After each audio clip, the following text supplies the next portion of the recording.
All right, so welcome. We're now up to our fifth semi-annual Story Slam. It's nice to see another robust turnout. I see even a few second-year students who have decided that stories are sometimes even more important than first aid for a time. Anyway, welcome. I'll turn things over to our host of honor, Mike Vitez. Thank you all. Can you hear me? Everybody hear me? Great. Oh, wait. Start out wearing my temple colors here. All right.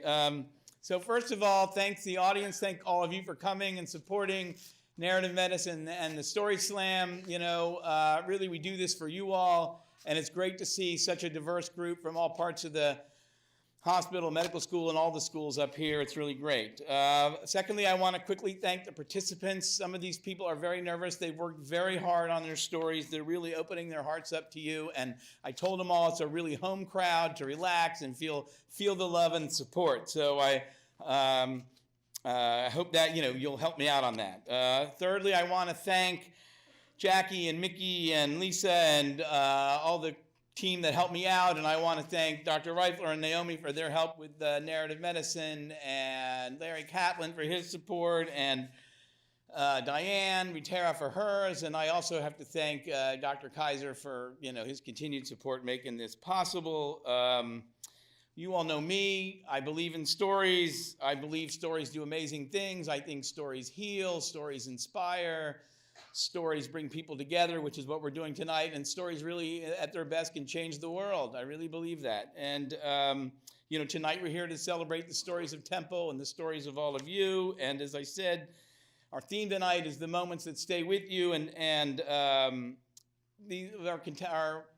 presenters are sharing really deeply personal stories in many cases, and it's their honesty and often their vulnerability, I think, that is what makes these stories so moving and so powerful. Quickly to the rules. The rules are very simple. There's a clock. They get 5 minutes to tell a story. We give them a little bit of a grace period, but not a lot of a grace period. The audience, you all will vote. Everybody here is really a winner. This is a celebration, not a competition, but I have nominal little prizes from the bookstore, and the audience, which is a really wonderful thing, votes for the winner. The voting is very simple. There's index cards by the row, and you see your program. Presenters have a number. All you have to do at the end is put the number of the one you thought ought to win, and we'll count them up. But really, everyone's a winner. As Dr. Reifler said, this has been our fifth Story Slam. They've been really wonderful events, and I really thank you for your support. The last thing I want to say is I just want to put a plug in for the first Temple writing contest that we're having. 800 words, the same theme, stories that stay with you, open to anyone, anywhere that has an affiliation with the Big Red T. And deadline is March 31st, 800 words. Okay, and off we go. Wait. So, again, thank you. Our first presenter, he was bold and gracious enough to go first. Dr. Edwin Acevedo, PGY3, general surgery, and his story is titled Connected. Dr. Acevedo.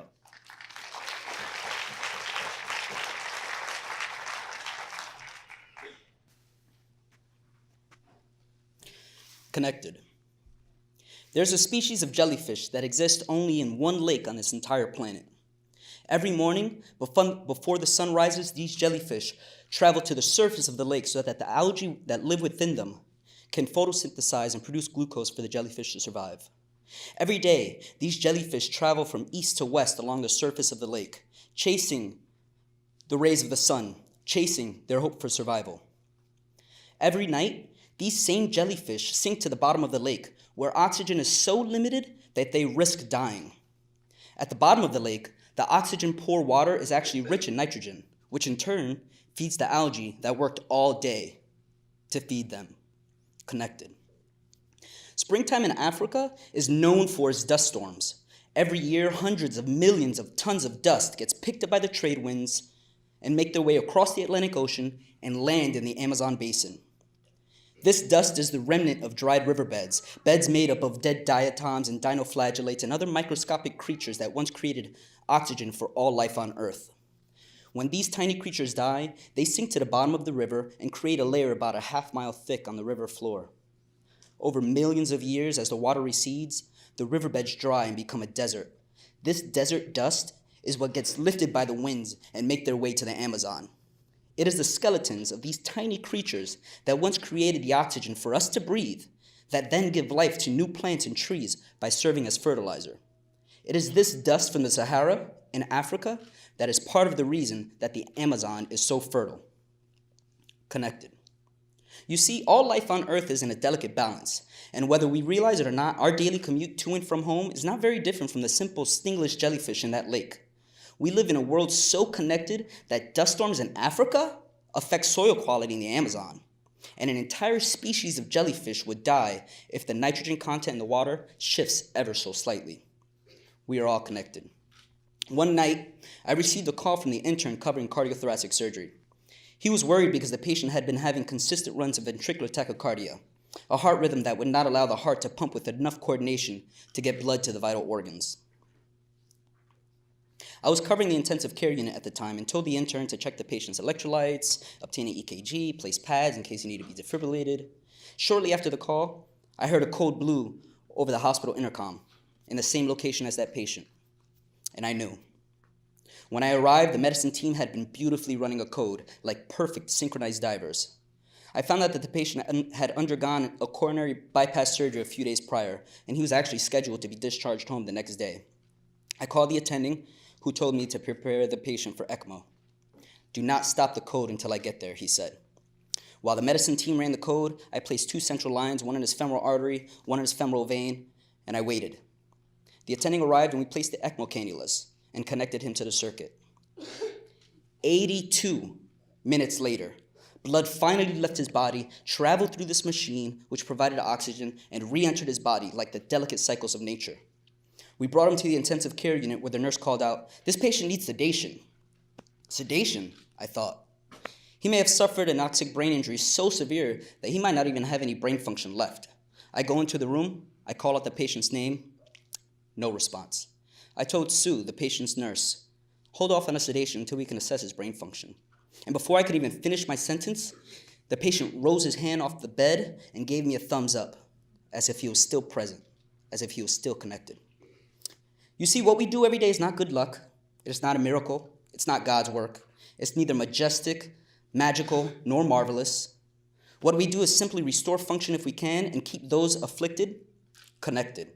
It is time to realize that the work that we do goes beyond the trauma bay, beyond the operating room, beyond the hospital ward. The connections that we have with each other are vital for this planet to continue functioning and for our species to even remain here on Earth. We are all brothers and sisters and husbands and wives and fathers and mothers and daughters and sons, and just like that dust in the Amazon, our remains will eventually create fertile ground for the next generations. Our one single job here on Earth is to stay connected to one another and stop letting our differences set us apart. Because in the end, like the jellyfish and the algae, what we do for others is what will keep us alive. Connected. Thank you.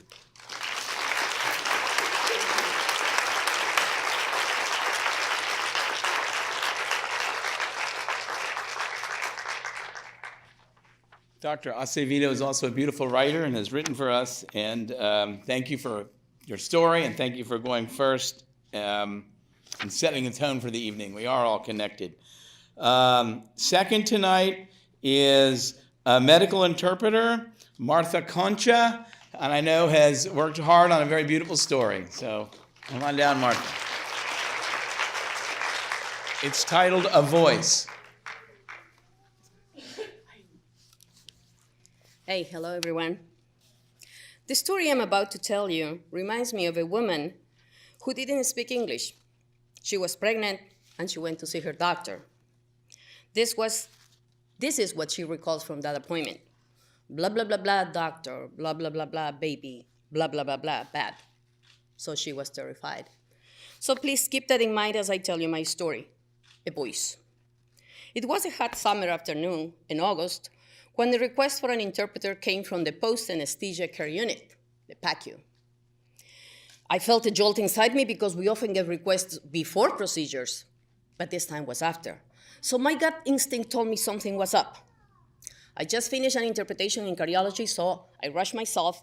I picked up my pace, crossing the hot, humid bridge from Boyer to the second floor of the hospital. As I walked in the big open unit, I was struck by this eerie silence. And across the room, I saw security guards and a group of nurses and doctors surrounding a bed.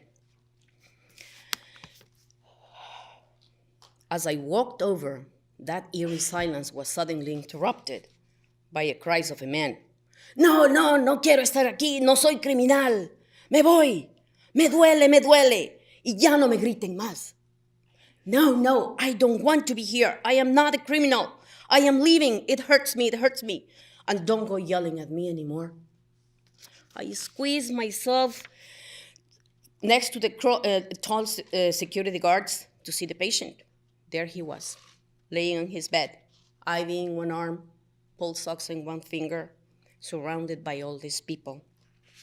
He was wearing a hospital gown, and he was desperately trying to put on his plaid black and white boxers. It was clear to me that he was frantic and wanted to leave. In his haste, though, he had put both of his legs in the same side of his underwear. Anyway, he was in panic. At that moment, he bumped his neatly bandaged leg from the surgery. Oh, his cries in pain. The medical team, they were all concerned and uncertain. The patient's nurse continued talking to him. Please calm down, you just came out of surgery. The patient didn't even look at him. He didn't acknowledge him at all. There was a doctor standing next to him with a syringe in his hand and said, the patient needs to calm down, otherwise he will be sedated. I introduced myself to the physicians. And before that, I noticed a pair of strainers hanging from the bed rail. Maybe they were there to hold the patient, or he got so agitated that they had to let him out. So as I finished introducing myself to the clinicians, I introduced myself to the patient. I will call him Jose. Buenas tardes, Jose. Mi nombre es Marta. Soy intérprete. Repetiré todo lo que se diga. Good afternoon, Jose. My name is Martha. I am an interpreter. I will be repeating everything that will be said here. Jose stopped talking. He looked at me, eyes wide open, and the drops of sweat from his forehead start traveling down his temples and making their way to his cheeks, where they met with his tears. He wiped one side and then the other, and he gasped and exclaimed, Señora, usted habla como yo, usted me entiende. Ma'am, you speak like me, you understand me. At that instant, everyone was looking at us. So I proceeded to interpret word by word what Jose said. He insisted that he hasn't done anything wrong. I am not a criminal, he said. Do not keep me here. I want to leave and I'm in pain. Then I interpreted the doctor. Jose, you're a patient in the hospital. You just woken up from anesthesia and you became very upset. So Jose begged for the security guards to leave and the other doctors and nurses as well. So they left one by one. The doctor started asking Jose how he was feeling and gave his recommendations for treatment, pain management, and follow-up care. Jose nodded in agreement. So agitated moments earlier, Jose had become a model patient, a very compliant patient, as we said in the hospital. He also demonstrated some signs of exhaustion. He asked for he needed to take his medicine, so he did. And he asked for an extra blanket. And as he curled up in his bed, looking at us with still tears in his eyes, he kept saying and trembling, gracias, gracias, gracias.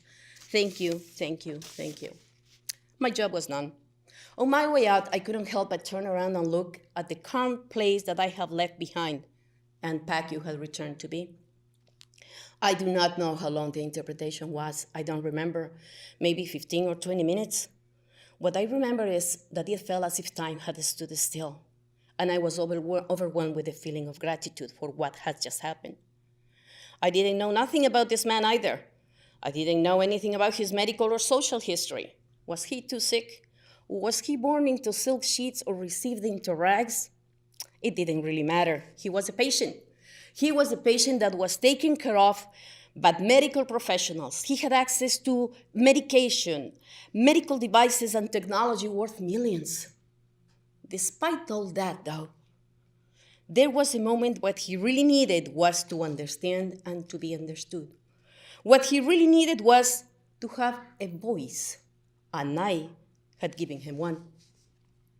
One more thing. The woman who recalls her doctor saying, blah, blah, blah, doctor, blah, blah, blah, baby, blah, blah, blah, bad, and was terrified. To this day, this woman wonders, what did her doctor really said? That woman was me. Thank you.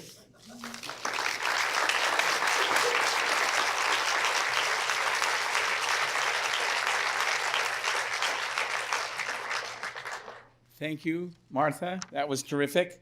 Third up, we have a medical student, fourth year, and Nanyang Alcala, and she is going to tell a story about superheroes. Welcome, Nanyang.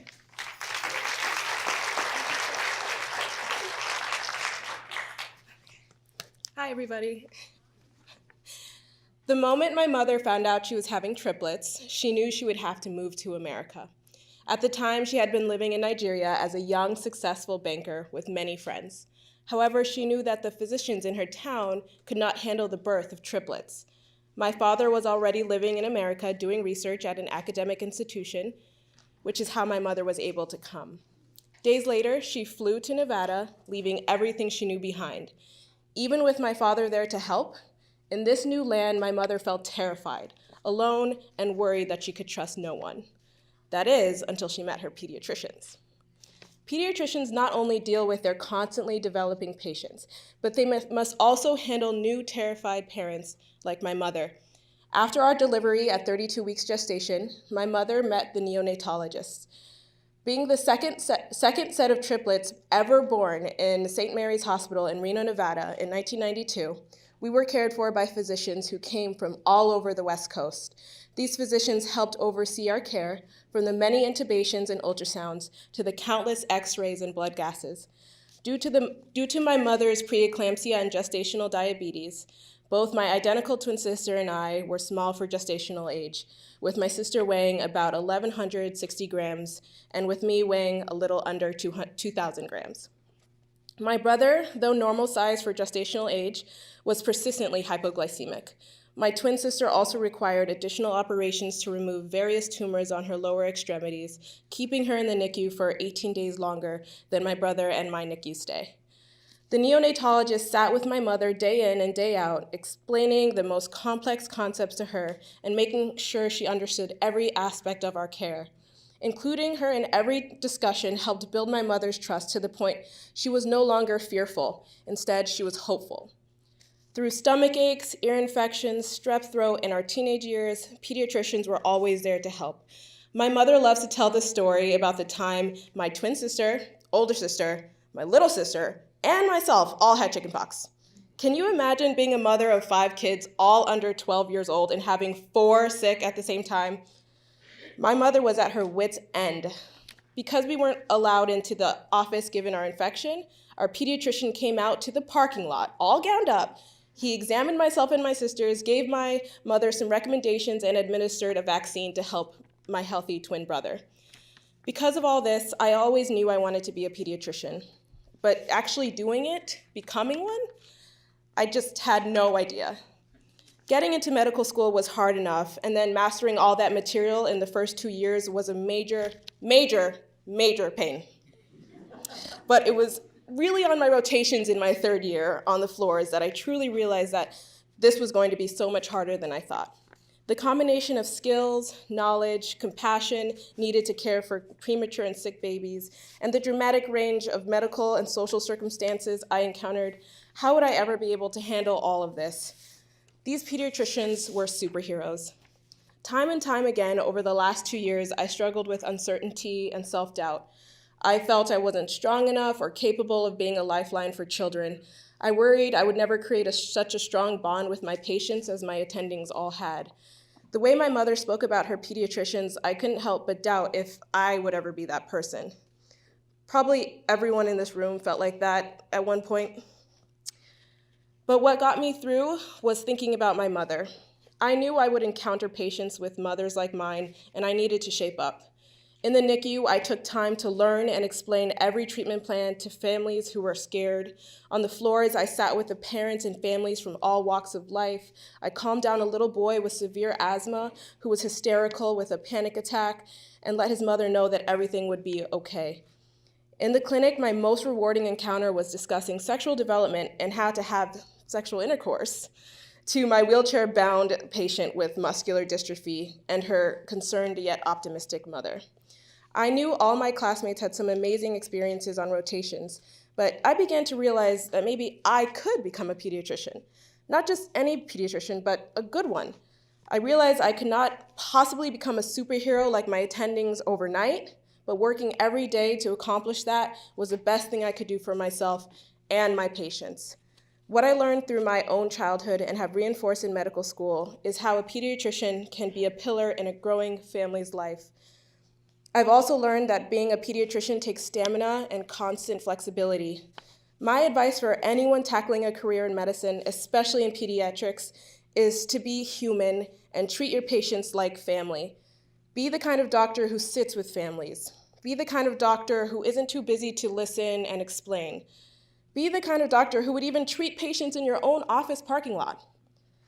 Give your patients a chance to trust you because at the end of the day, so many people are in my mother's situation, scared, confused, and desperate to receive care for themselves and their loved ones.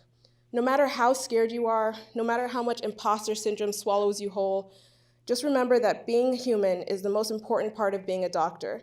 Everything else is just sprinkles on top of a birthday cake. My interest in becoming a pediatrician began with my own life experiences. I know my childhood and my mother's experiences is where it all began. But now that I truly understand what's involved, what the potential can be, I can't wait to get started.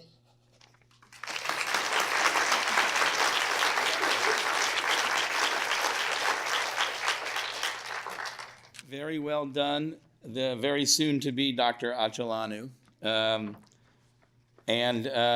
Following her, number 4, a second-year medical student, Erin Stark. Come on down, Erin.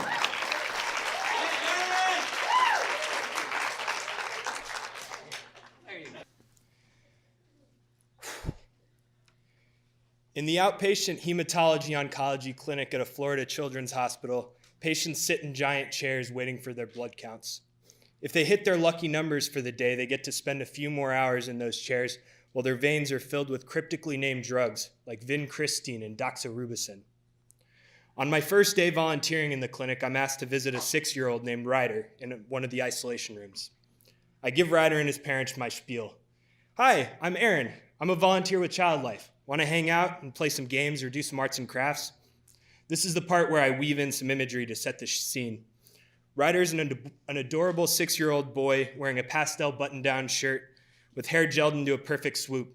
He's got wide brown eyes and a classic Florida tan earned through countless days spent playing outside. Ryder's parents seem young. It's hard not to notice that he looks exactly like both of them. Ryder asks if we can draw Ninja Turtles and Minions, so I sit down and we get to work. Drawing a Ninja Turtle is easy if you limit yourself to the head. And kids love being able to choose the color of their favorite turtle's mask. Ryder was partial to Leo's blue mask. After almost an hour of talking and drawing turtles, we start working on our minions. I show Ryder how to start with a pill shape and sketch the details lightly before coming back over with a pen and erasing the leftover pencil marks. We're just about to start coloring when a nurse comes in to deaccess Ryder's port and remove his Tegaderm port dressing. I ask Ryder and his parents if they would prefer I leave the room. Ryder tells me to stay. For those of you unfamiliar with Tegaderm port dressings, they're clear coverings that keep the access sites sterile while a patient's getting their chemo. More importantly for this story, they have an adhesive strip around them, sticky enough to stay in place for 7 days at a time if necessary.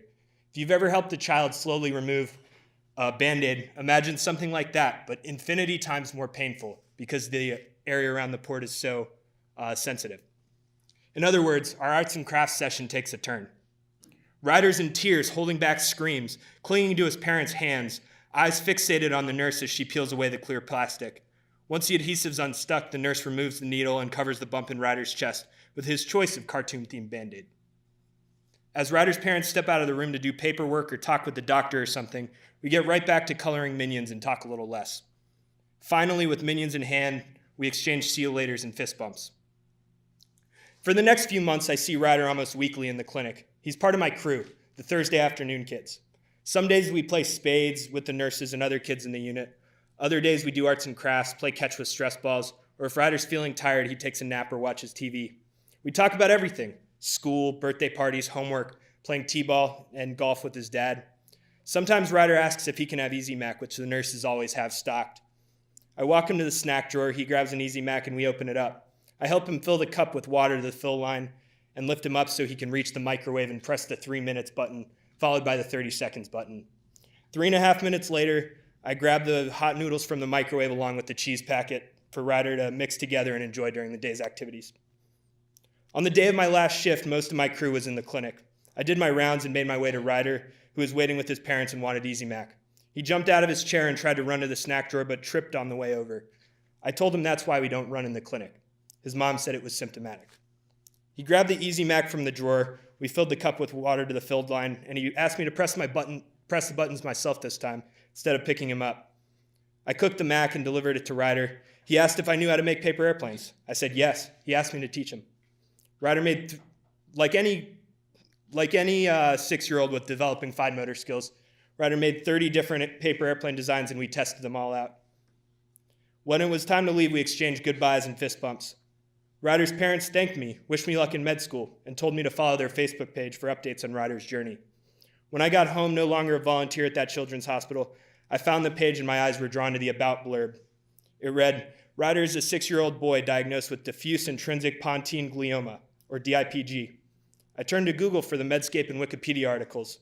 DIPG is an aggressive and operable brainstem tumor with an average onset between 5 and 9 years of age, a median overall survival of 9 months post-diagnosis, and a 5-year survival rate less than 1%. Ryder and his family had a few more months. In this moment, I see my memories with Ryder in a different light. I know what the doctors and nurses and his parents knew the whole time. I wonder how I could have carried the weight of this knowledge throughout those months. Would I have done anything different? Should I have done anything different?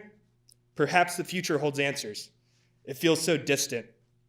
A few years closer to that future, I reflect on these memories often. I think about the idealism of a naive pre-med student.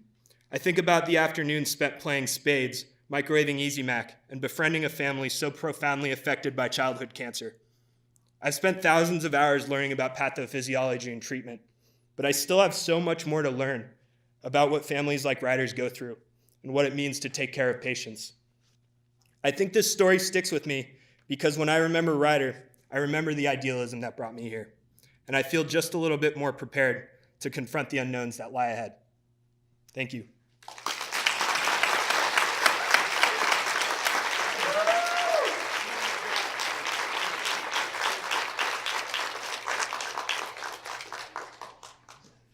Thank you, Aaron Stark. And now we have another Aaron, Dr. Aaron Narusek, whose story is going to be room 201. Aaron.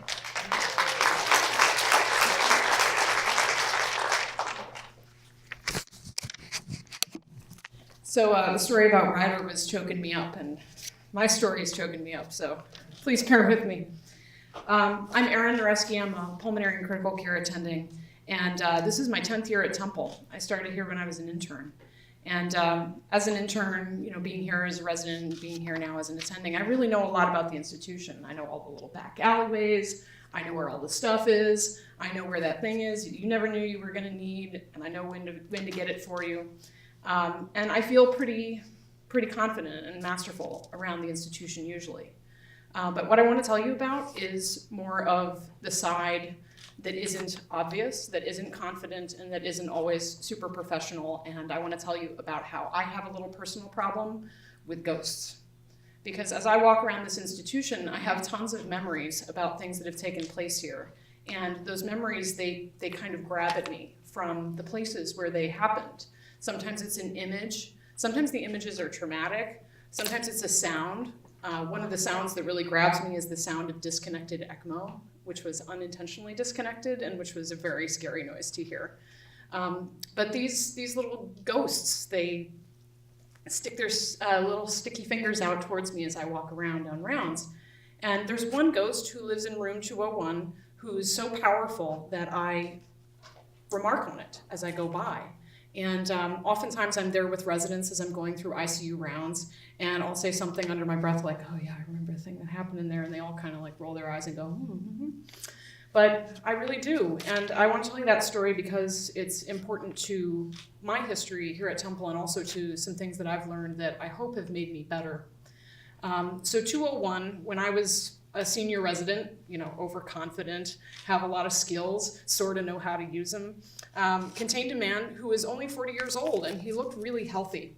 So he's not the average customer in the ICU. Those of you who have been there know it's full of patients who, for the most part, have serious medical illness that they've been dealing with for a long time, or who are quite elderly, or have many, many risk factors that have brought them there.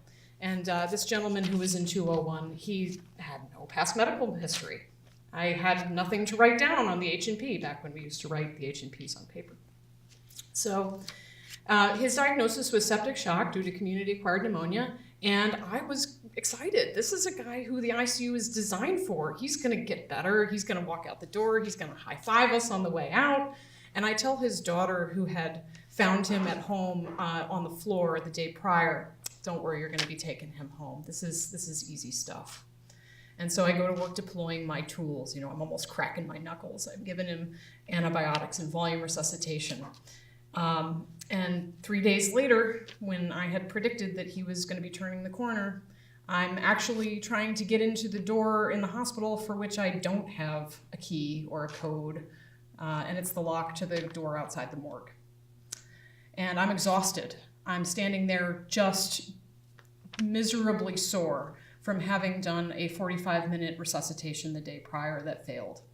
And the resuscitation included every heroic measure that you could imagine, and still this poor man, who was only 40 years old with no past medical history, died in the ICU in room 201.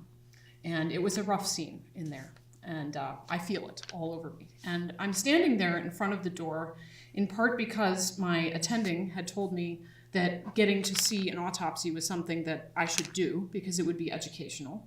And in part because I had read The House of God, which I don't recommend that any of you do, in case you are considering it. But mostly because I needed to know why. I needed to know what had happened. And I needed to make sure that nothing about what I had done for this man, all that knuckle cracking from the few days prior, had been missed, that there wasn't an error that had taken place. And so I go into the morgue, and it's a very scary place for me, maybe not for some of you, but it's a very scary place for me. And there's my patient, laid out, and he's ready to have this autopsy.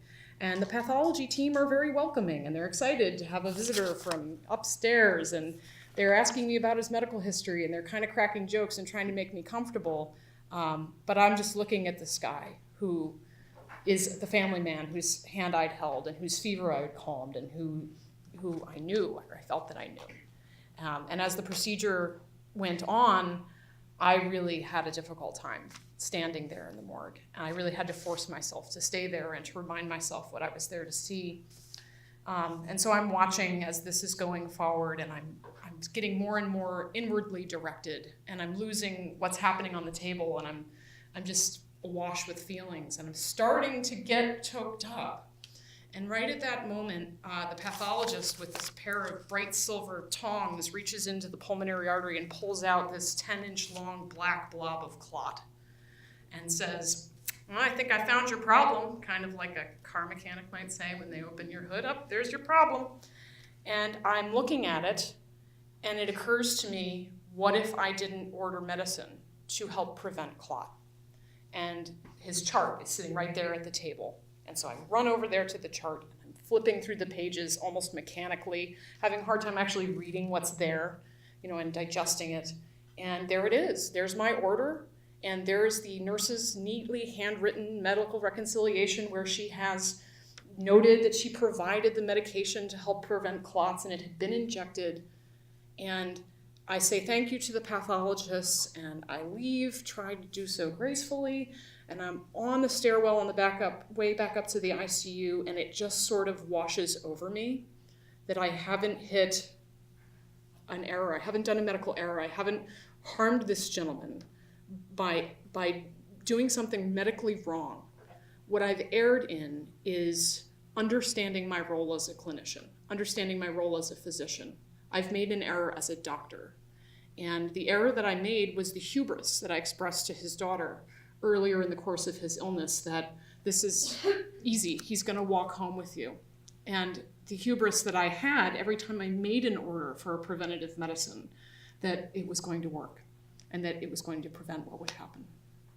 And so that stays with me. And so when I go by 201, I go, I remember a guy who died there, and the residents all roll their eyes, and it happens every single time, but the message stays with me, which is that you don't really know, and your role is different than what you think it is.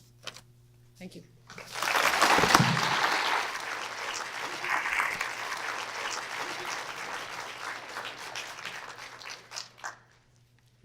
Amazing stories, all of them. Thank you, Dr. Narusek.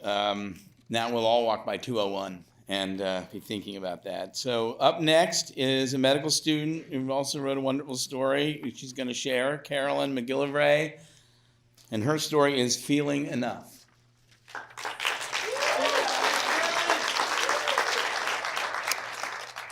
Oh, that's not good. So a little backstory. I started off this year with a goal to do something that put me outside of my comfort zone, which in retrospect is kind of silly because all of medical school puts me outside my comfort zone. So I signed up to be part of the 24 hours in Episcopal project with Mike Katz, where students spent time at Episcopal, and in my case, the Crisis Response Center, and we all wrote a reflection about our time there. And then after writing that piece, I realized that in order to fully complete my goal, I had to share it with people. So here I am. I'm extremely outside my comfort zone, so please bear with me. Oh, I'm not done yet. My life in medical school revolves around imposter syndrome. I feel the need to prove that I belong and that I didn't steal my spot away from a more deserving candidate. Everything has become a competition among my classmates to score the highest and achieve the most. This is how I got the idea that I needed to have a life-changing experience through shadowing at Episcopal. I hope to hear someone's story and produce something impressive. At the very least, it would be something to prove to myself and others that I'm smart and talented enough to compete with my peers. So, as I walked into the Crisis Response Center, I'm struck by the total calmness. There are a few people in the waiting area, wrapped in blankets. Some are sleeping. I wonder, how am I supposed to experience something profound and life-changing when all the patients are asleep? The resident and I see our first patient, a middle-aged man who is clearly in distress. He is bent over, almost to 90 degrees. As he shuffles into the interview room, in this position, I am taller than him. "What brings you in here today?" the resident asks.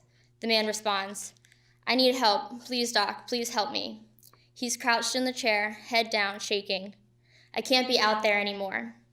My heart hurts for this man who I've never seen before and who I will most likely never see again. It's cold outside, and he is by himself in an area of Philadelphia dubbed the Badlands, or the Walmart of heroin. "How are you feeling right now?" asked the resident. "I feel like I'm dying. I don't want to feel like this anymore." I wonder what it feels like to die. I wonder if dying looks like the man in front of me. I wonder what I would do in his situation. The resident asks a few more questions about his drug use and past medical history. Then he moves on to a final set of questions that he asks every patient. "Can you tell me your name?" The patient answers. "Can you tell me what city we're in?" The patient answers. "Can you tell me what month it is?" The patient pauses. We wait in silence. "I can't," he says. He's crying now, and I wish I could cry with him. If I could, I would take out a small piece of my heart and give it to him to keep him warm and safe. His blanket wrapped so tightly around his frail body is not enough.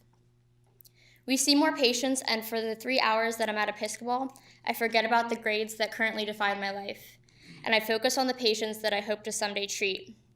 It's hard to see people in such distress, some of whom may be turned away, many of whom will leave their rehabilitation placements against medical advice or struggle with sobriety and return to old habits after a few months. Some of these people will get another chance. Some will not. Reflecting upon this, I realize that I'm losing the part of myself that wanted to go to medical school in the first place. There is no substitution for having a solid understanding of basic anatomy and physiology. But by defining myself solely by numbers, I'm losing the piece of myself that yearns to help every individual in the CRC waiting room.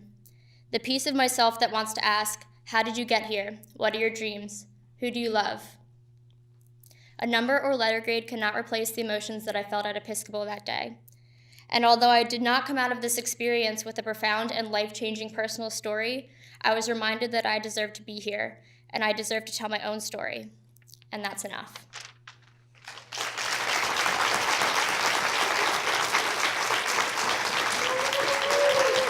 Thank you, Carolyn. Such wonderful stories. Thank all of you. Next up, we have Dr. Jack Milo, whose story is Lessons from My Father. Dr. Milo. Thank you. My parents grew up in Poland. They were both Holocaust survivors. My father, Morris Milo, was 20 years old when World War II broke out. At the age of 22, he was sitting having dinner with his parents, 2 sisters, and his brother when the Nazis broke down the door with machine guns blaring, killed everybody in front of his eyes. But fortunately, he was sitting by the window, jumped through the glass, and escaped into the woods. He was hiding behind some barns and farms and sheds, but eventually the Nazis caught him. They tortured him, but they didn't kill him because they needed work detail for their camps and militia. But the next few years, he would go from camp to camp. They would transfer him to Bergen-Belsen, Sobibor, Auschwitz. And at the age of 25, they sent him to Treblinka. Treblinka was not just a concentration camp, it was a death camp. You went there for one reason only, to be executed. They don't care if you were Jew, non-Jew, Catholic, homosexual, babies, handicapped. You went there for one reason only. So my father's standing in this prison cell, and he's with 2 other cellmates, and he's looking at the fence, which is about 50 yards from where his cell is. And he sees it's electrified because he sees prisoners hanging on for dear life who try to make previous escape attempts. And he sees the barbed wire on top of the fence. And he sees the prison guards with the spotlights. And he sees the guards with machine guns. And he hears the German shepherds barking in the background. And he's looking at all this, and he's looking, and he sees by the fence there's some soft ground. And he's thinking to himself, if I could slip through these bars, he was 100 pounds soaking wet because of all the starvation. If I could slip through these bars and just get to that soft ground, perhaps I could, it's a 1 in a million shot, but I can get through and escape to freedom. And he was looking with his cellmates, and he was trying to convince them to join him, but they refused. And my father was looking at these cells, the bars in the cells, and he noticed they were kind of weak and corroded. That's because the Nazis used the good steel for tanks and planes, and everything else was used for, the weaker steel was used for everything else. So my father convinced the 2 cellmates to just slightly bend the bars, and they did. And in the middle of the night, he was able to slip through, make the 50 yards, and go underneath that fence without anybody detecting him. So my first lesson in life, when he told me that story, I was about 10, 11 years old, was be bold, but take calculated risks. Well, he could have kept on running and running into the woods, but what he did was he stopped at the next village because, Poland in the 1940s, there was no TV, there was no radio, there was no phones, people didn't even have newspapers, so nobody knew what was going on. People were kept in the dark for the final solution. And my father said it was his duty to alert these people what was going on. So in the middle of the night, knock on people's doors in this village, just like Paul Revere warning the British are coming. He was knocking on people's doors, warning that you got to get out of here. The Nazis are going to come and kill you. And these are older people. They see this 25-year-old young man knocking at the door, thinking he's crazy. They turn their back, close the door, and they went back to bed. But the only people that listened to my father, kind of connected with him, were these older teenagers and younger adults who sensed the fear, the true veracity of my father's voice, and they ran out into the woods and to freedom. And sure enough, the Nazis came a couple days later and just massacred everybody in that village. So the second lesson I learned from my father is always dedicate a part of your life to do good for others and help them when in need. And ironically, years later, when the German government called my dad to come back to Germany, he was living in Brooklyn, and they called him back, they flew him back to Germany to be eyewitness testimony so they could try these war criminals.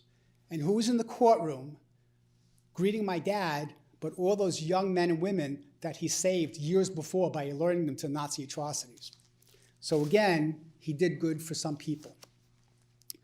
When I got a little bit older, I asked my dad, Dad, you were running away from the Nazis and everything and starving and hiding, and didn't you one day just want to give up and, just die? Wouldn't that be better than what you were going through? He goes, son, I just want to last one more day, just not give up, last one more day for the impending invasion, that everything would be fixed. These Nazis would then be tried for their crimes and pay justice. I just want that one day of justice. So my third lesson was just persevere, never, ever give up. When I was 25 years old, I was an intern at Montevideo Hospital and Einstein College of Medicine in the Bronx. And about the middle of my academic year, I noticed I had this right knee pain. And it was getting worse and worse. And I went to the orthopedic surgeon, did x-rays, and nothing showed up. But I was persistent. I said, I know my body, something is going on here. I convinced them to do a bone scan. And sure enough, they did a bone scan, looked at my whole body, and they saw a hot spot in my hip, in the greater trochanter area of my femur. They did a CAT scan, they saw a lesion, they biopsied it. It was malignant chondrosarcoma, something no 25-year-old wants to have, let alone an older person. And in those days, this is the early 80s, the only treatment was total amputation with hip disarticulation. So there was no internet, there was no Google in those days. I went to the library, I looked at every medical center that dealt with malignant bone tumors, and I went from East Coast to West Coast, Mayo Clinic, Cleveland Clinic, Sloan Kettering, Cornell, Columbia, all these places, 32 places I visited to get an opinion. They all said the same thing, amputation and total hip disarticulation. On my 33rd visit, I went to Mass General Hospital in Boston. I met with Henry Mackin, who was the chief of orthopedic surgery at the Mass General Hospital and professor and chair of orthopedic surgery at Harvard Medical School. So pretty impressive credentials. And he said, we are doing this experimental bone transplantation. We haven't had good results yet. We worked on a couple, and we actually made the disease worse by spreading it and more aggressive. And if it doesn't work, we can always do plan B, which is amputation and hip disarticulation. But I decided, I took the risk, and we did the transplant, and here I am 37 years later on my own two legs, standing in the auditorium of the medical school. I'm proud to call my home. And not a day goes by where I don't forget my father's lessons, which made me not only a better physician, but a better person. And I want to share them with you, which is number one, be bold, but always take calculated risks. Two is dedicate your life to helping people and do better for them. And three, never, ever, ever give up. Thank you.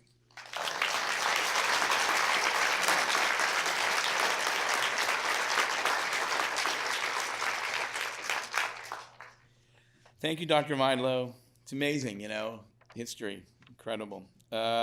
Next up is Cohen Williams, who works for Ceasefire, who's here, and he's going to tell a story called The Cure. So, Mr. Williams, come on down. Thank you.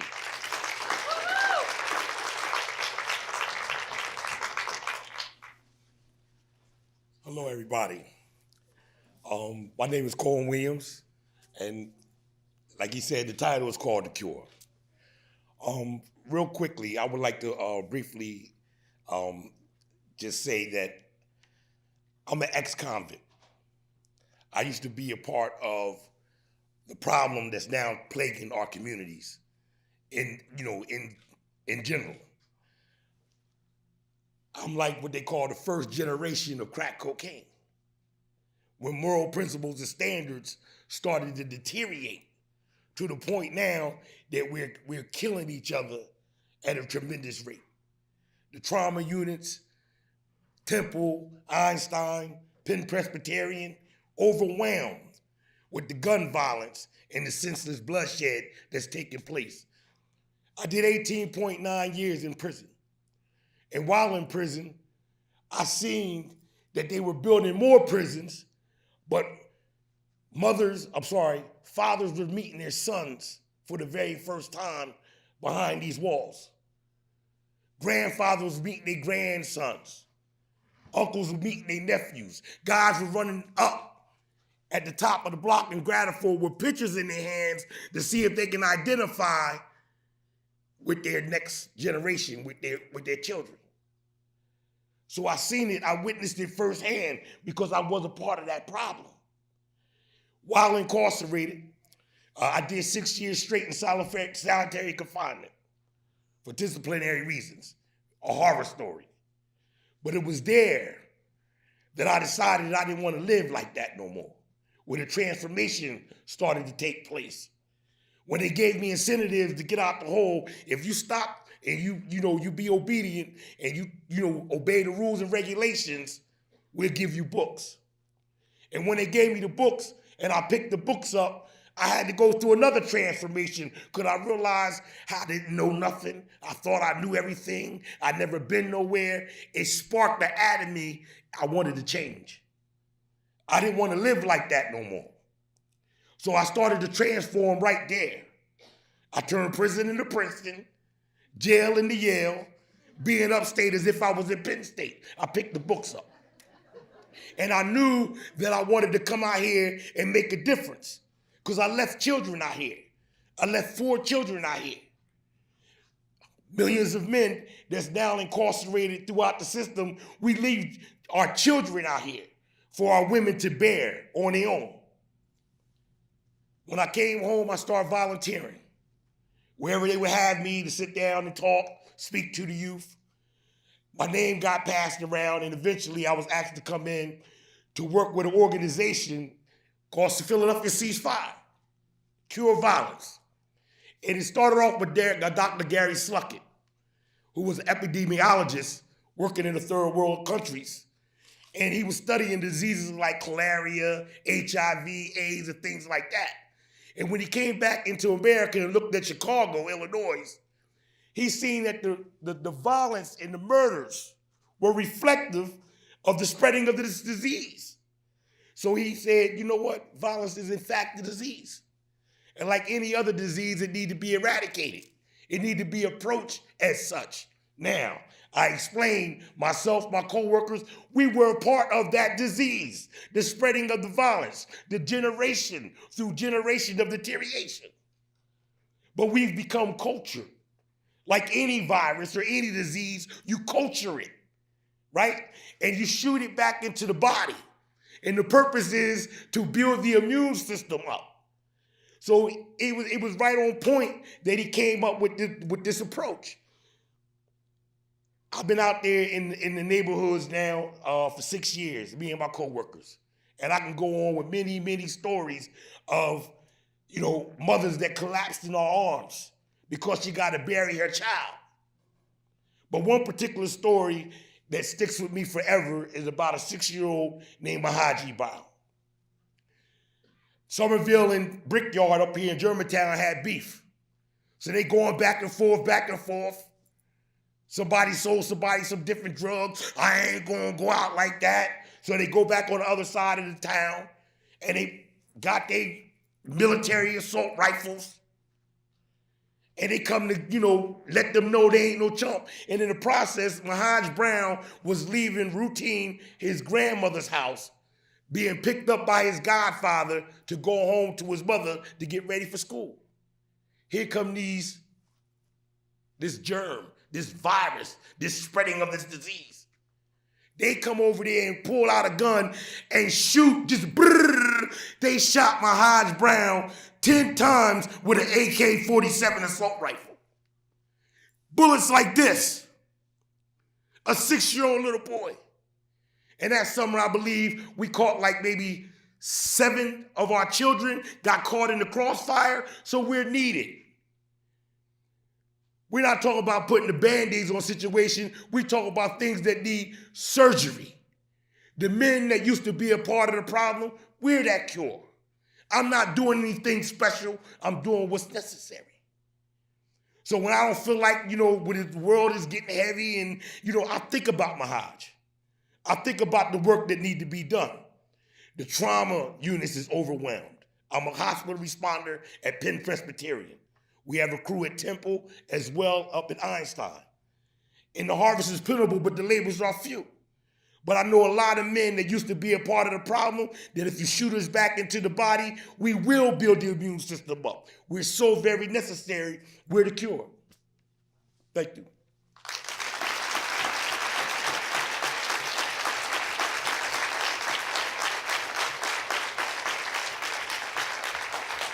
Mr. Williams, thank you for coming out and sharing your story. Wow. Next up, you have a third-year medical student Henna Jpg, and her story is going to be called Operating Room Circus. Henna.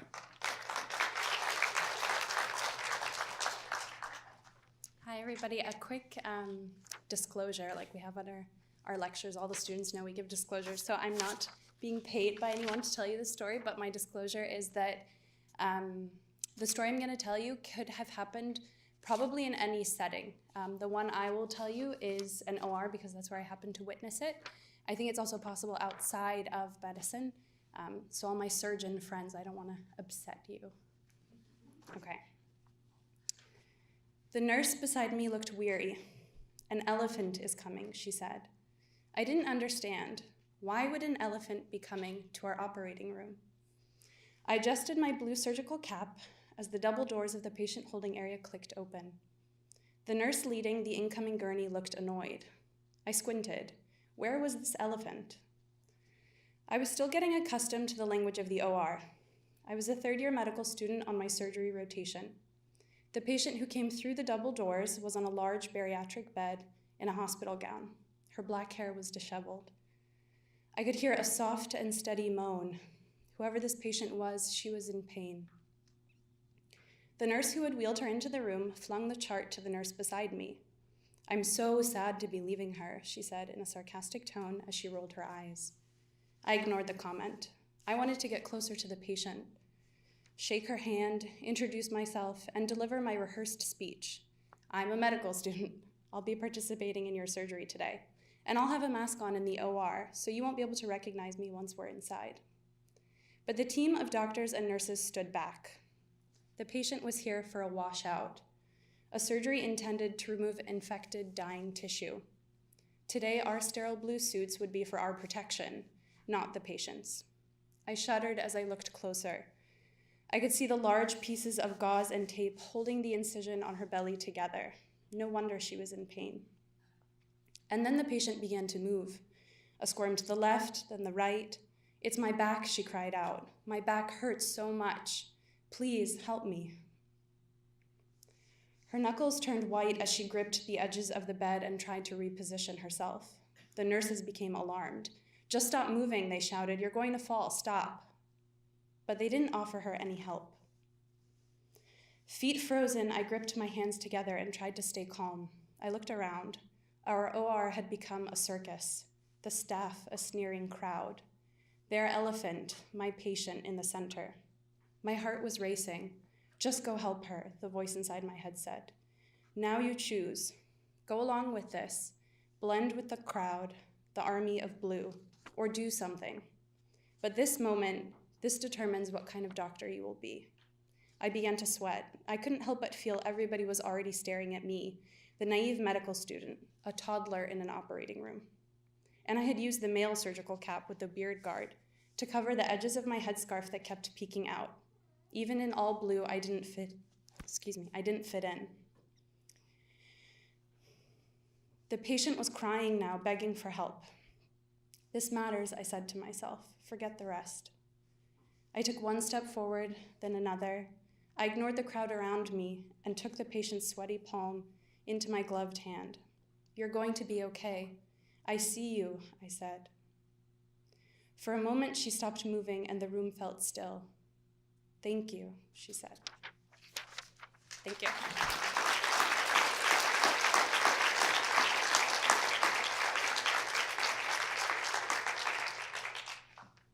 Can I just say for 1 second that it's an incredible privilege to be here and hear all these amazing stories, one after the next. There's just such compassion and goodness that you see here, and it's wonderful to share these stories. Next up, we have a post-bac student, Elyse Beckman, and her story is titled Interrupted Breathing. Come on, Elyse.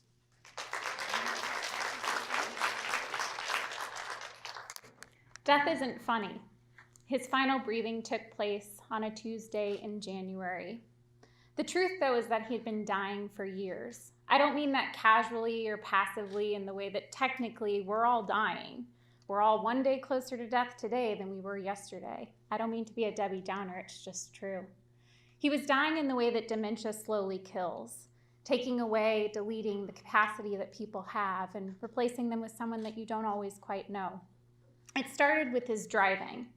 He had neuromyopathy in both legs, which rendered him with no feeling in the feet, and he had vision in one eye. So please imagine with me that you're on the road and you pull up next to a guy in a turbo Nissan Altima that he thinks he has to have. He can only see out of one eye and he can't feel the pedals. My grandma used to say that when he would leave the house, it would scare the tweet out of her. It scared more than the tweet out of the rest of the family. It continued with names. My cousin, the particular favorite victim. Hey, Grandpa, it's me, Maddie. Maddie who? I don't have a grandson named Maddie. Yeah, Grandpa, it's me. No, I don't know you. Click. I comforted my cousin by telling him he had never been the favorite anyway. And for the record, he never forgot my name. It continued with his capacity. He lost his ability to move and was wheelchair bound. The TIAs continued, the falls, the hospitalizations, but the final straw was really the food. If you didn't know, you can puree turkey down to the consistency of applesauce. Now, this might be pleasing if you're recovering from jaw surgery, but if you're an 85-year-old former Air Force major who likes to eat and whose favorite foods include Cuban sandwiches and all-you-can-eat salad bars, turkey in the consistency of applesauce isn't exactly your favorite thing.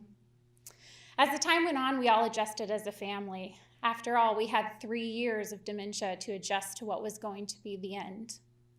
The end came swiftly. A hospitalization due to influenza turned into hospice care at home. Thankfully, we discussed everything as a family and we knew what we were doing. We brought him home on a winter day. We got him situated in bed and we met with the hospice nurse. My dad, his brothers, and I being the only truly medically inclined person in the family, trained on how to administer the morphine and what to look for and what was going to happen. No one really knew what to expect, though. So as we transitioned from his bedside to the couch, the kitchen table, back to the floor, back to the bedside, back to the couch for 4 days on end, we all just kind of got into this groove of knowing something was coming, but we didn't quite know what.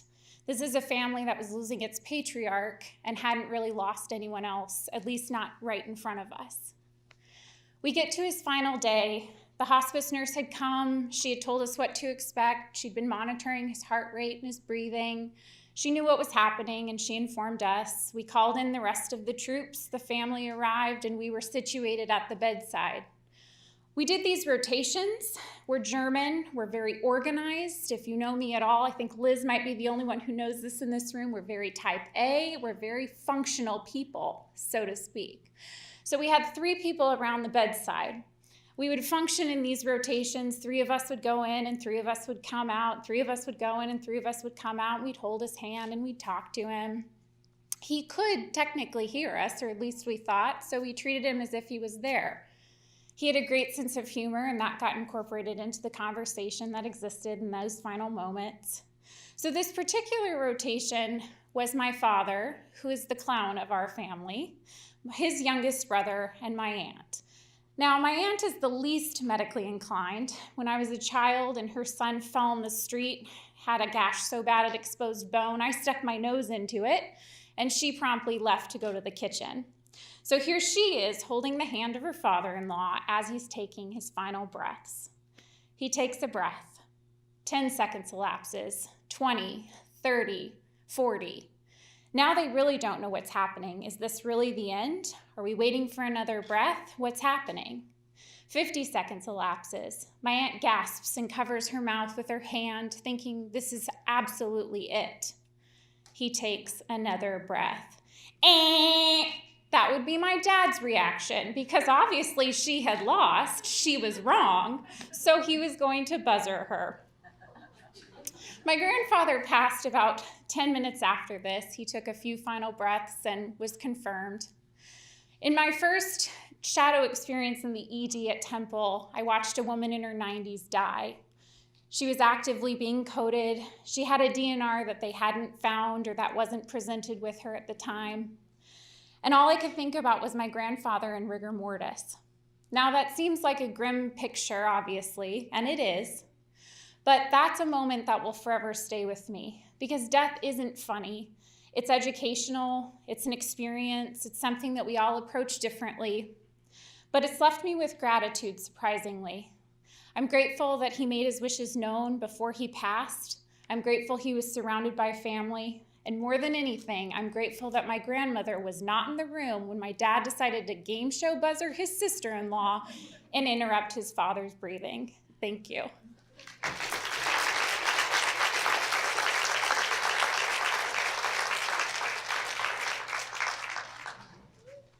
Thank you, Elyse. I like to make jokes with my kids about who's the favorite. That's very funny.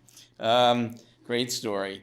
Next up, I have to introduce Bill Greenfield, Dr. Bill Greenfield, who I want to say graduated from this very medical school 50 years ago. Amazing. Dr. Greenfield tells a story about becoming a doctor. How you go? Thank you. Starting medical school here in 1965 was kind of a weird experience. We wore white coats. I guess you still wear white coats. And Eli Lilly gave us stethoscopes, which we carried around, but we didn't know how to use them. And I think mostly for me, I just tried to think of what it would feel like to be a doctor and act that way. But it didn't come easily. School was mostly focused on learning things or knowing things, understanding things, and it seemed as if you couldn't really know enough to be a doctor. No matter what you learned, it wasn't that somehow that didn't translate to being a doctor. As I went through medical school and then internship and my psychiatric residency, I started to realize that I would understand or know things that I hadn't known a few years earlier, and that I did know them. But the thing that really made me not feel like a doctor was often the way I felt about patients. If it was early in the day on a nice day and I had coffee and I had a patient that was appreciative and cooperative, I could often get into kind of the zone where I would be able to focus easily on the patient and have a sense of energy and competence and do pretty well. But if I had a patient who was unappreciative, maybe a little bit grumpy, it was late in the day, I would find that often the feeling I had was not consistent with the way I knew I had to act. I would feel like, gee, I don't want to be here. I want to go home and get my dinner. And I realized that I wasn't really pleased with myself. I mean, I got better at acting as a doctor, but I didn't feel the way I felt I should as a doctor. And I could act. I also learned that if I could portray myself as being patient and concerned and understanding, I would do much better. People, if you seem rushed or you seem unfocused, first of all, they usually slow down. They don't go faster. Sometimes they even become angry with you. And so I got to be pretty good at acting that way, but I wasn't. I didn't feel as if I was the way a doctor should be. Then in 2007, my father was admitted to Sarasota Memorial Hospital with severe dyspnea, and things did not look very good. My wife and my sister from Philadelphia and I flew down. My brother flew in from Oregon, and we were in my father's room with my mother and my sister who lived in Sarasota. All of us convened on his room, and he was having obviously quite a difficulty breathing. I opened my laptop up and I got on the phone with one of my oldest friends, who at this point was medical director of an ICU in Boston.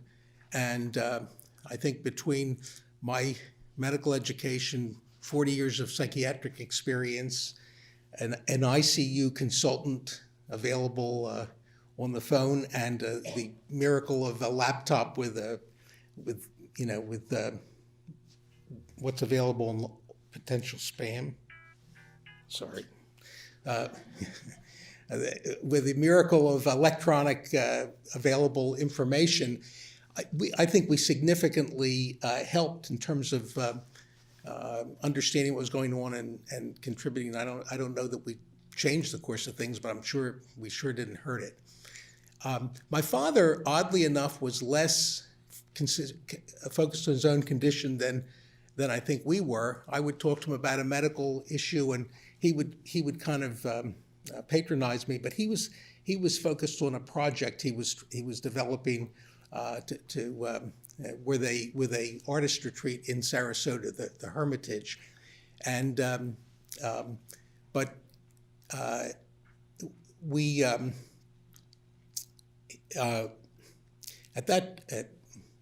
I think at a certain point the grandchildren, great-grandchildren, friends were coming to see him, and I think he would recover.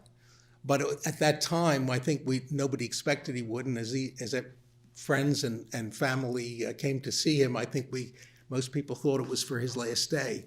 And as everyone was about to leave, my father called me over, and as if he was asking me in on a secret, and he said, would you mind staying overnight? I don't like to ask the nurses to help me pee, and I sure don't want to ask your sisters. And I said, well, sure, Dad, I'll be glad to. Does that mean I have no time left? No, you're good. Oh, okay. I said, sure, Dad. I only was embarrassed that I hadn't thought to ask him myself. And everybody went, and I was lying in the bed next to him. And as I was lying there, I thought that if this had been 20 years earlier, I probably would have said, oh, sure, Dad, and I would have stayed there, but I would have been just itching to get out. And even with my own father, I think I would have had that same mixed feeling. But I was lying there, and he was asleep, and I was thinking I would not want to be anywhere else in the world.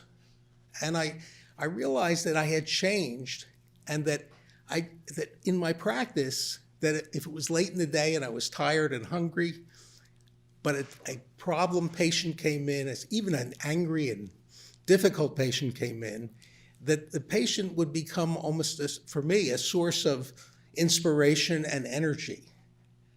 And I realized that I now felt like a real doctor, and that the transition had been gradual enough that I hadn't really noticed. Thank you.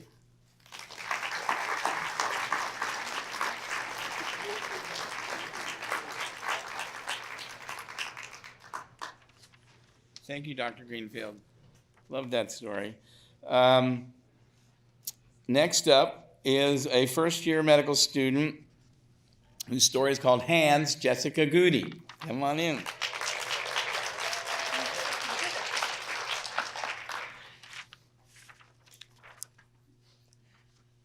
Antonio stands apart from the other line cooks, his phone to his ear, his Spanish more rapid and concerned than usual.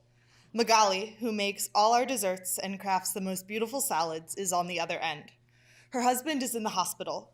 A coronary artery bypass has been scheduled for the next morning. I feel my own heart clench as I think of the times my mother sat in waiting rooms, waiting for my father to come out of surgery. I think of all the times I couldn't be there, either mentally because I was too young to grasp the gravity of the situation, or physically because I was 100 miles away at school. Does she want someone to go and sit with her? The next morning, I pull into Wawa before the sun is up. Coffee will make this morning easier. How many times have I heard Magali say, "Someone go to Wawa?" How many times have I replied, "Do you want me to go for you?" And how many times has her face broken into the same predictable smile? No, baby, I'm joking. I know Magali's favorite coffee, just like I know her favorite donut, Just like I know our chef's favorite Gatorade, which dishwashers like Sprite, and which line cooks don't want ice in their water. Just like they all know I will eat any scallops they burn. I dispense the French vanilla latte and choose half a dozen donuts.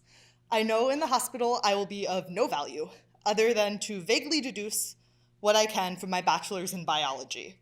Coronary arteries are the ones on the heart, right? I may have a med school acceptance letter in my inbox, but I am years away from being a doctor. But this, the coffee, the donuts, bringing food and drink, I know how to do this. I walk into the hospital and give the name of Magali's husband, Juan, who's clearly not related to me. He is still in pre-op. The door is open. Magali is standing with a nurse. She turns to me and smiles. "Yessie, you here? Do you want to come with us?" the nurse asks. She doesn't question the relation either. When we get to the holding area, only then am I asked to explain who I am. We work together. Mi jefa, my boss, Magali reminds her husband and grins at me. I'm her manager at the restaurant where we work, I explain. Oh, wow, so nice of you to come, the nurses say. I shrug and look at Magali and Juan. Familia. Magali takes my hand. One of the nurses guides us to a waiting room. We sit. Magali takes her coffee and breathes it in before taking a sip. I ask if someone explained everything, if they did it in Spanish. She smiles and tells me that they did, that everyone is so nice. The girl, the nurse, I offer. There is familiarity in this game. We play it often. Me finishing her sentences of broken English, she trying to answer my never-ending, ¿Cómo se dices?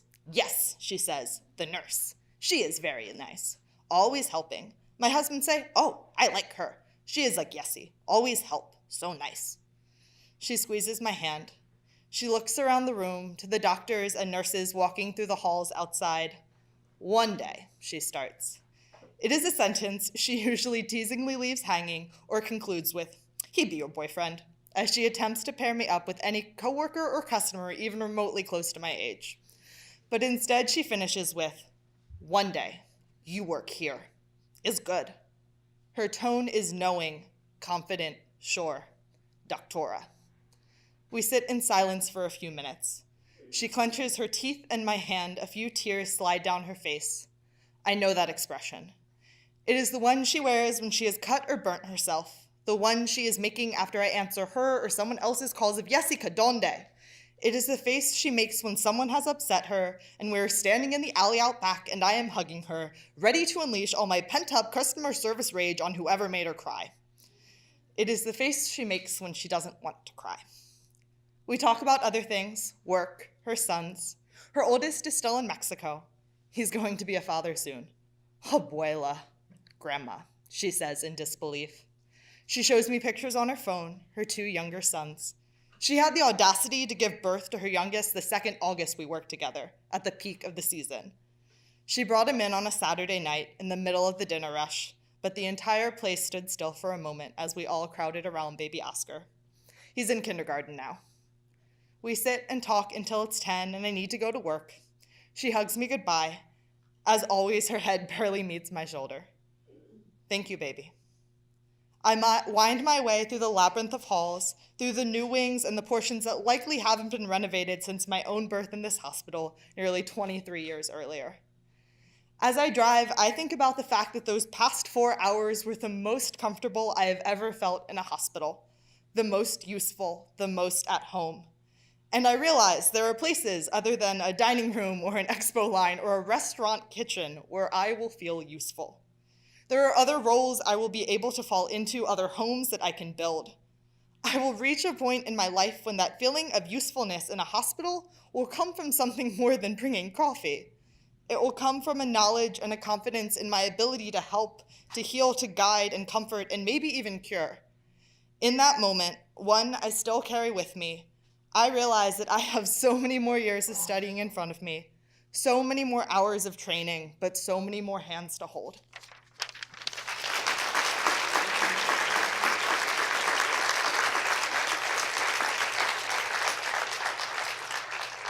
Thank you, Jessica. This has been a wonderful night, and I have to say that our next presenter, Dr. Garg, brought his children, and he waited. I didn't realize it, and he went last. thank you for their patience and your patience. And last, and certainly not least, Dr. Manish Gauri, brotherly love. All right, thank you.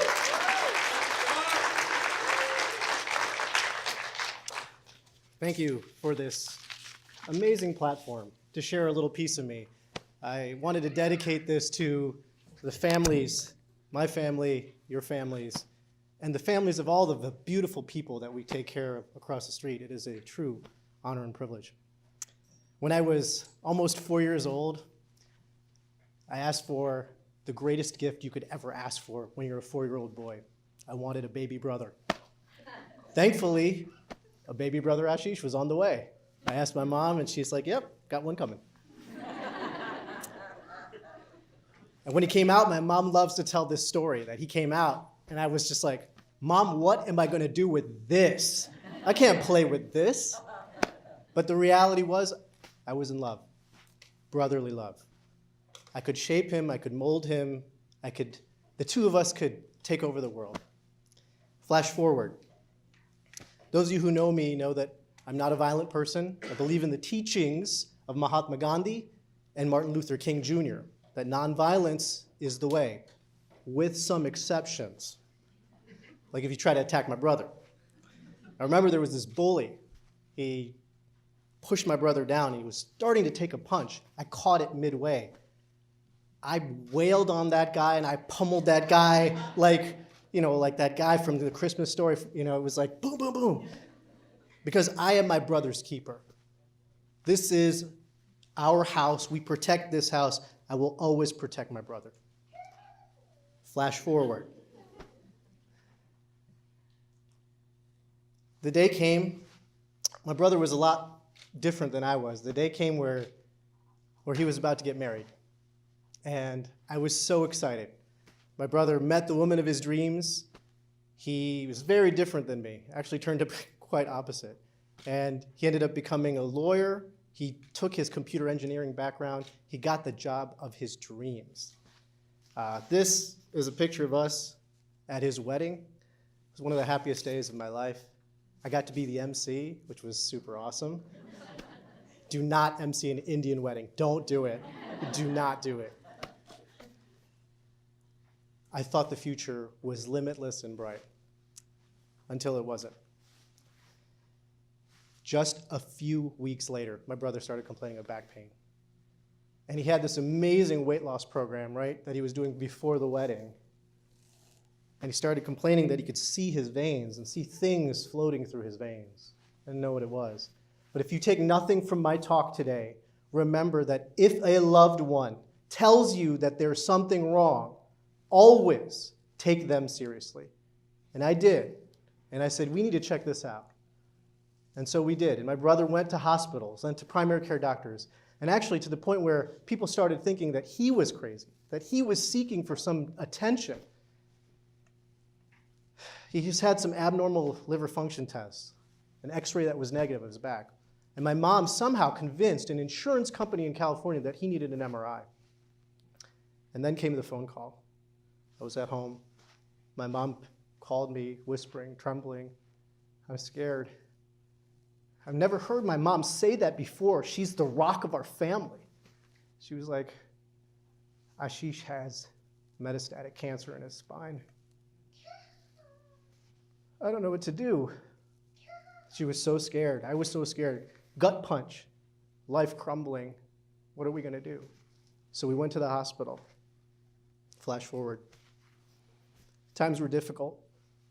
Cancer is difficult. There's the vomiting. There's the burns on your body. There's your hair falling apart. Cancer destroys every fabric of who you are, and it takes your family with you. There was a time we were all huddled together, my wife, my sister, my mom, and my dad, and they told us cholangiocarcinoma, gallbladder cancer, survival rate, 5 years, 0%. We cried, we huddled together, didn't know what to do.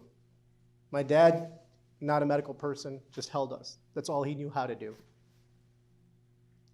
I remember that terrible time when my brother in front of me started not feeling his legs or able to walk. I was seeing cord compression right in front of me, and I'm an emergency medicine doctor. And I begged the neurosurgeon on call, the same neurosurgeon who wouldn't see my brother because he was in the shower earlier that day and never came back. And I begged him at 1 a.m., please, time is spinal cord. Time is spinal cord. When you go before you go into a surgery or before you go into an intervention, whatever your pre-intervention neurologic exam predicts your post-neurological exam. And I begged him, 1 a.m., please come in, save my brother, please. He offered me a CAT scan. I worked him up to an MRI. I ran down the hallways, got an MRI for my brother, and it didn't show any changes. By then, he couldn't walk or feel his legs. But we don't treat tests, we treat patients. That morning, the next neurosurgeon, who was my brother's champion, came in. I told him the story, and he took him to the operating room. But it was too late. He was already paralyzed. There were some good times, too. Really good times. Like the time when we had the cancer ward rocket. 20 people in the room. Jumping, screaming, singing, playing games, life. And the nurse, bless her, she was okay with everything. Because you know why? The nurses, they're like little angels. They come and they take care of patients and they've committed their life to service. Gandhi always said that the best way to find yourself is to lose yourself in service. This nurse got it, that cancer ward is not a place where you go to die. It's a place where you celebrate life and the time that we have with our families. There was a time I made Thai curry soup, peanut Thai curry soup, and my brother loved it. He ate it more than he ate with all the other mothers. Felt a little empowered. And there was a time when I took him away. He was locked in rehab, and I busted him out. We were out in California, in San Diego. I took him to Coronado, like incognito, like literally stole him from the hospital. And we were like in the ocean and on the beach, just feeling it go through his hair. I was like running with him like a madman until I hit the curb and flipped over the handlebars. But it was the greatest, and I was that idiot. And then came the day, March 9th, 2011, 8 years ago, almost to the day, where I got a call from my wife. I just finished a shift. She said, Manish, you have to sit down. His pulses stopped. And I was so grateful that my two angels, my mother and my wife, a woman who I can't even believe how lucky I am that you are here with me. She was there with him because that's what the love of a family would do. And he stopped with his pulses, and we're going to the emergency department. And I told my mom on the phone, don't bring him back. And my mom said, I can't. What is a mother supposed to do? And so, graciously, he left. He passed on. He died. And it saved us from terminal guilt. Coming back, it's been difficult, personal and professionally. I was impaired for probably years. And my colleagues were awesome. And this Temple family, this community of ours was incredible. It was awesome. I've taken so much from all of you. You've given me so much strength and power. At the funeral, my parents talked about what it was like to be with their son during his early days of life and also during the final days. And they rested on that. As for me, I couldn't protect my brother from the bully that was cancer. And that was my job. I was his older brother. But what did I see? I saw an undeniable love of a family, an indomitable spirit that families have. And that's what I love about families, that they are there. So please, when you have patients, bring in their family. When you have patients, celebrate their family, trust their family, validate their families. It's critical. I mean, we have so many folks across the street who die from trauma and violence. And what happened to those families? We have to deal with that every single day. Remember those families. So in closing, thank you for giving me an opportunity to keep the memory of my brother alive. My family and I see my brother in my children, my daughters and my son. Please go to your families, tell them that you love them. We're in the city of brotherly love. Thank you.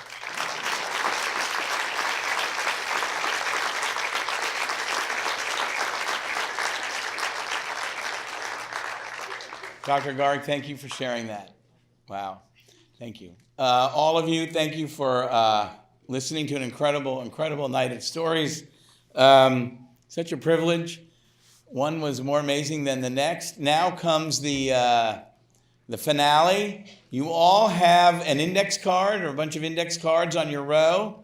And this is a very easy thing to do. You put down the number of the person whose story you liked best, who you think should be the winner, and you have the program in front of you. So Dr. Garg would be 13, and Dr. Acevedo would be 1, and et cetera. And then, everybody here is a winner. I want to stress that. They were amazing stories. I'm lucky I don't have to pick, although I may vote. But so amazing. And we have, small prizes, but so I want you to vote, pass your things forward, hand it to somebody who's collecting them, and stick around, and we will announce the winners soon. And I want everybody who participated tonight to come down after we do the thing and get a group photo. And you've been a fabulous audience, and what a night. What an incredible night of stories. Hang on. Okay. The voting was very, very even and pretty amazing. And thank you to all the judges who counted. And they're all winners here. And so, but we have little prizes. And in third place, because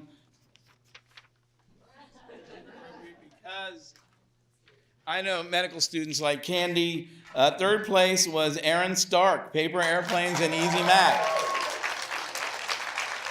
Dr. Kaplan helped me pick out the mug. I picked out the candy. If you don't like the candy, sorry. All yours. And congratulations. Thank you. Well done. Eat up.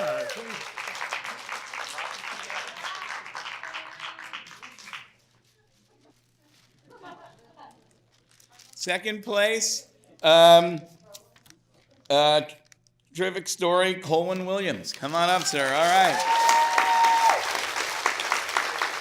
These are from the bookstore, and there's a gift receipt. You can change them for whatever you want. You can exchange them for something else or whatever, but I have a Temple Med hat.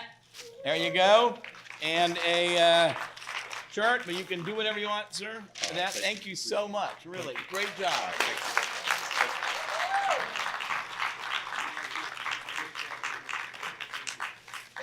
I guess it pays to go last. Dr. Garg, you were our winner. Come on up. But I want to say, all of you all, come on up and collect your beautiful Temple Med sweatshirt.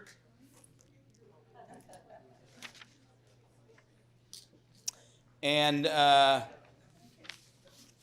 thank you. Thank your children for waiting. Thank you so much. There you go. Sorry not to cut you off like that. So all of you guys, fabulous job. Really, thank you all for coming.